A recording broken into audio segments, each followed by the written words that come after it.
Salut à tous, c'est Jérémy pour le challenge Giro à 1 million d'euros. Donc aujourd'hui, on se retrouve sur des Giro pour que je vous parle d'une partie de mon portefeuille qui a une valeur de 60 000 euros. Ce sont mes ETF qui du coup représentent deux lignes sur mon portefeuille. Donc j'ai deux ETF aujourd'hui, le Amundi Nasdaq 100 UCID ETF accumulant et le iShare Core MSCI World UCID ETF USD accumulant. Donc là aussi, attention, des titres pas simples, mais je vais essayer de vous expliquer comment fonctionne un ETF, à quoi ça sert, et on va rentrer un peu plus dans les bases de la bourse et de la finance pour qu'on puisse après vous expliquer comment je choisis mes ETF pour moi et aussi pour mes enfants, puisque j'investis déjà pour mes enfants. Donc j'ai ma petite dernière qui a 4 mois. Je lui ai déjà ouvert un compte titre et j'investis sur un ETF. Je vous donnerai cet ETF à la fin de la vidéo. Donc premièrement, pour comprendre ce qu'est un ETF, on va repartir de la base, on va partir de la bourse. Qu'est-ce qu'une bourse? La bourse, c'est simplement une place d'échange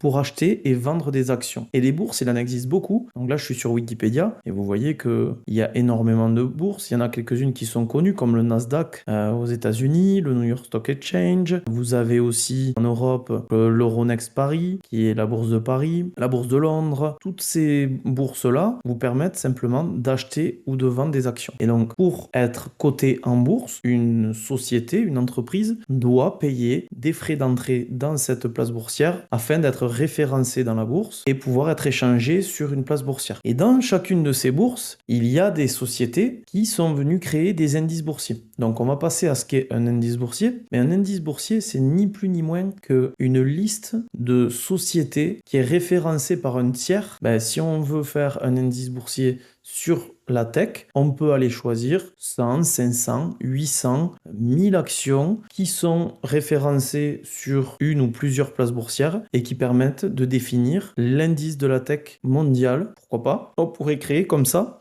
toutes sortes d'indices boursiers. Et donc, il y en a énormément qui existent. Les plus connus, le Nasdaq 100, en France le CAC 40, le S&P 500, le MSCI World, etc., etc. Donc, ces indices, ils sont créés par des sociétés. Le MSCI, les plus connus, S&P 500, Nasdaq, sont des entreprises qui vont pondérer un indice en fonction de critères plus ou moins différents et qui permet du coup de suivre comme ça un peu le marché de la bourse dans sa globalité en segmentant un petit peu les marchés de manière à ce que on puisse se comparer à un indice, soit voir le monde dans sa globalité. Et donc, on en vient aux ETF.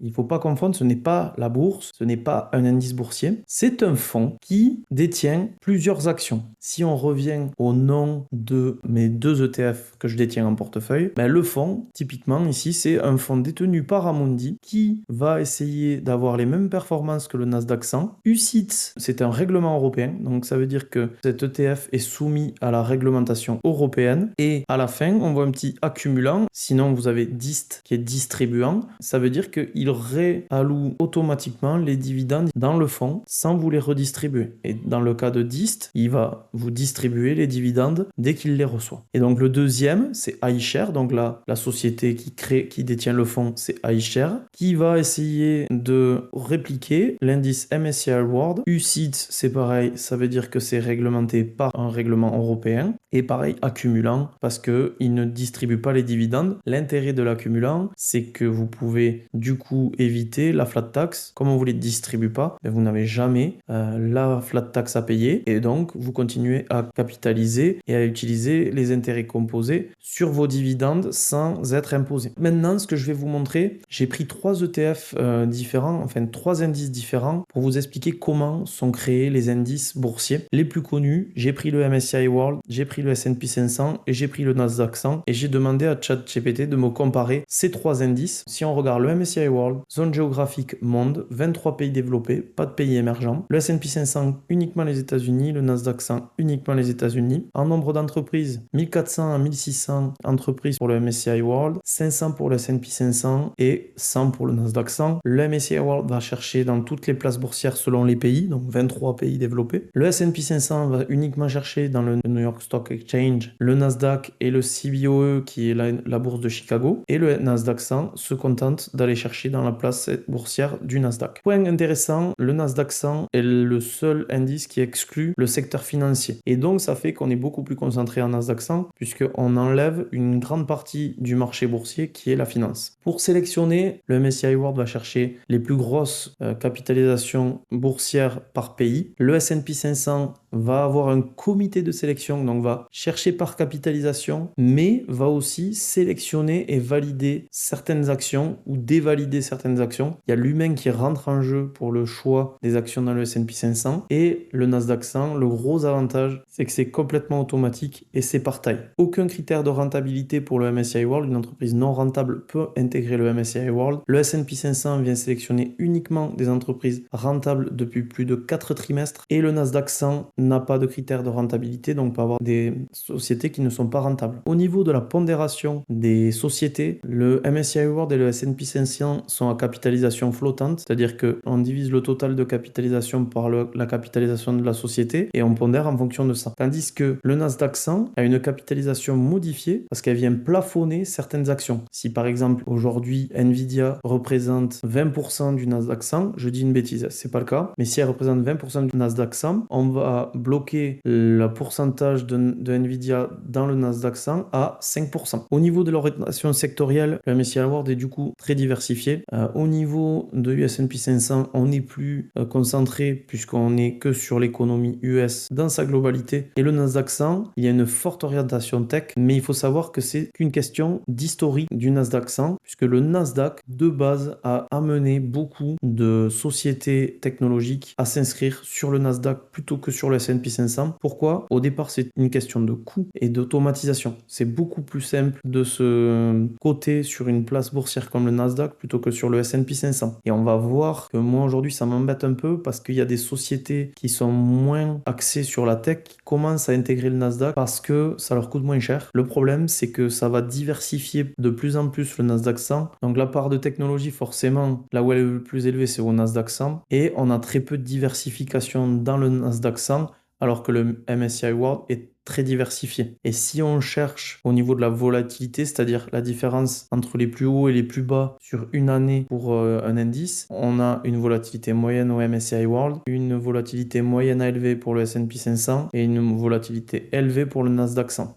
On se retrouve du coup sur le site Backtest by Curvo. Leur onglet Backtest permet donc de backtester des portefeuilles d'ETF sur plusieurs années et aussi de les comparer. Je vais recréer le portefeuille que j'utilise sur DEGIRO. Donc pour ça c'est simple, on va cliquer sur constituer un portefeuille et ici on va aller rechercher l'indice. Si on cherche, je tape Nasdaq et donc ici je me retrouve avec plusieurs ETF à mettre dans ce portefeuille. Je vais vous expliquer comment sélectionner le bon ETF sans forcément le rechercher manuellement. Pour chercher directement votre ETF que vous utilisez sur DEGIRO, donc ce que vous allez faire, c'est que quand vous allez cliquer ici, vous allez avoir sur l'onglet de l'ETF son code ISIN. Donc les codes ISIN, c'est des codes universels en bourse qui vous permettent d'être sûr que l'action que vous recherchez est la bonne. Donc là, typiquement, ici, quand je tape le code ISIN de l'ETF, il vient me sortir le bon ETF. Donc c'est l'Amundi Nasdaq 100 de UCITS ETF accumulant. Donc ça, j'en ai pour 50%. Et donc ensuite, je vais ajouter mon deuxième ETF.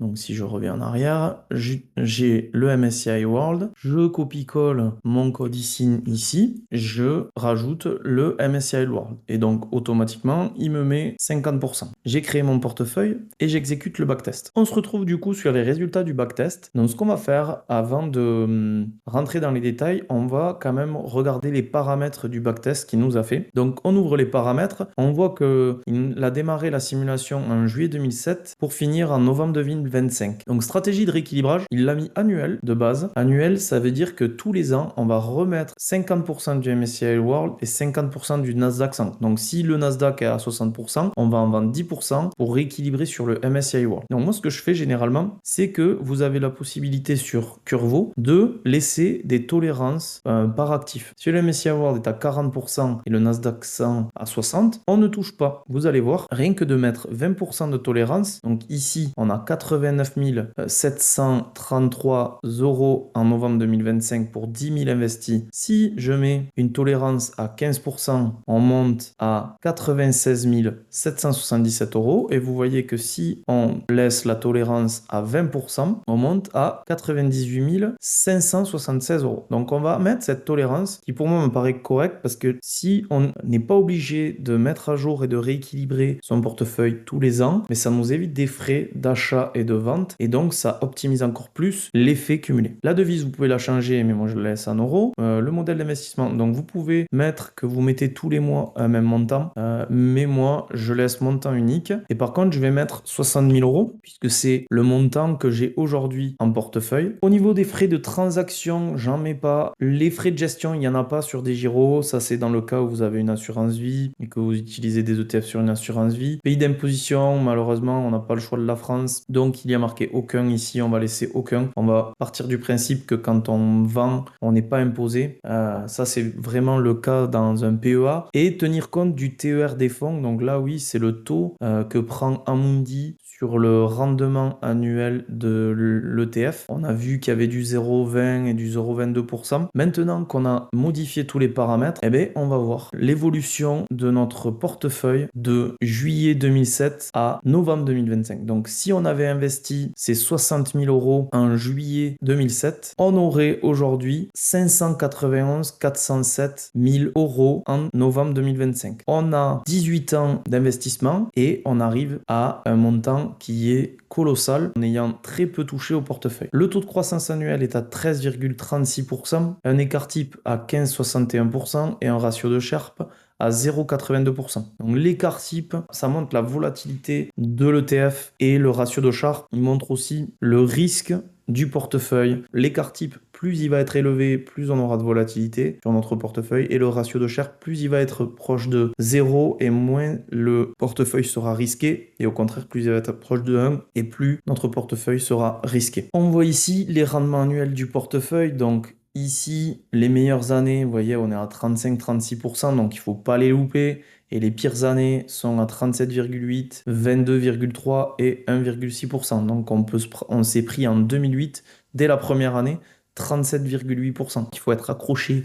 Moi, ça a été un peu mon cas avec le Covid. Donc, un histogramme de tous les rendements annuels, un histogramme des rendements mensuels. Vous voyez, le pire mois, on est à moins 10%, le meilleur mois à 14,1%. Donc là aussi, c'est pareil. Ce qui est important de voir, il y a plus de mois positifs que de mois négatifs. Mais par contre, on peut perdre 10% en un seul mois. Là, un taux intéressant, c'est le portefeuille d'évaluer de l'inflation. Donc là, c'est l'inflation belge, mais elle est un peu pareille en France. L'inflation est venue grappiller dans notre portefeuille sans qu'on le voie. Avec 591 000 euros en 2025, vous auriez pu acheter pour l'équivalent de 378 000 euros en 2007. Donc ça fait quand même une perte de 200 000 euros. Donc là, on voit les indices de prix à la consommation en Belgique pour vous montrer la mesure de l'inflation. Les pires abaissements, l'horizon de placement minimal, super intéressant. Donc en un an, vous avez seulement 85% de chances d'avoir gagné de l'argent si vous investissez pendant un an sur ce portefeuille. Par contre, dès qu'on passe à 2 ans, on a 95,9% de chances de gagner. Et sur 5 ans, on est sûr de gagner avec ce portefeuille entre 2007 et 2025. Donc vous voyez les frais de transaction, que ce soit avec ou sans, c'est très faible parce qu'on a très peu modifié notre portefeuille sur les années. La stratégie de rééquilibrage, vous voyez donc les différences entre les différentes stratégies de rééquilibrage. Et par contre, le taux de corrélation entre le Nasdaq 100 et le MSCI World, ils sont quasiment identiques puisque dans le MSCI World, il y a l'ensemble du Nasdaq 100, donc il bouge à peu près pareil. Et donc maintenant, ce qu'on va faire, c'est qu'on va venir comparer ce backtest à un autre portefeuille. Donc je vous propose de comparer le backtest au MSCI World pur et dur. On reprend les mêmes stratégies de rééquilibrage. Donc on va mettre 20%, on va mettre 60 000 euros. On va pas mettre de frais de transaction, pas besoin. Ici, on vient multiplier notre performance par plus de 2 par rapport à un portefeuille qui est du pur MSCI World. Par contre, on va voir que du coup, un MSCI World a beaucoup moins de risques. Donc, on est plutôt aux alentours de 0,59 pour le risque. On a moins de volatilité, mais c'est pas non plus flagrant. Et on a par contre beaucoup moins de taux de croissance annuel composé. Donc, on perd 5% et 5% sur 18 ans, eh ben, ça représente près de 400 000 euros d'écart. C'est là où on voit la puissance des intérêts composés. Maintenant, il faut être conscient que quand on utilise le portefeuille 50% MSCI World, 50% Nasdaq 100, on peut se prendre des gamelles beaucoup plus importantes que pour le MSCI World. Donc ça, il faut l'accepter. Et donc là, vous avez toutes les comparaisons. Je ne vais pas repasser dessus, mais vous voyez, il n'y a pas besoin de trop s'embêter. Voilà, on a vu des différences, ce qui permet de comparer plusieurs portefeuilles entre eux. Vous allez pouvoir jouer avec les paramètres des simulations pour vous faire une idée. Donc voilà, un petit peu ce que je vous propose, c'est je vous mets en bas dans un lien en description tous les modules que j'ai utilisés. Je vous mets un lien aussi pour vous parrainer sur DEGIRO et vous offrir 100 euros à l'inscription. Je vous dis à très bientôt. Je vous revois très très vite pour une nouvelle vidéo. Abonnez-vous, mettez un pouce, ça me fait plaisir et ça me permet de continuer ces vidéos. À bientôt.